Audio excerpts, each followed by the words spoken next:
Hi అండి. మీకు కాకి కథ తెలుసా? చిన్నప్పుడు మనమందరం కూడా విన్నదే కదా. అనగనగా ఒక ఊర్లో ఒక కాకి ఉంది. ఆ కాకి దాహం వేసింది.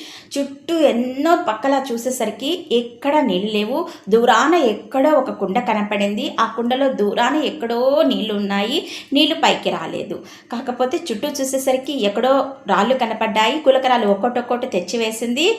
నీళ్లు పైకి వచ్చాయి. కాకి దాహం తీర్చుకునేది, ఎగిరిపోయింది. అంటే కాకి సమస్య వచ్చింది, దాహం అనే సమస్య.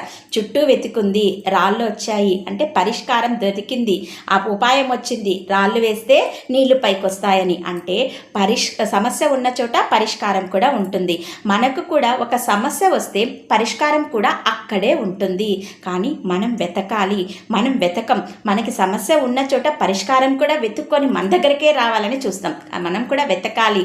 కాకి దాహాన్ని తీర్చుకునేదానికి అంత దూరం ప్రయత్నించినప్పుడు మనం కూడా ప్రయత్నించాలి కదా.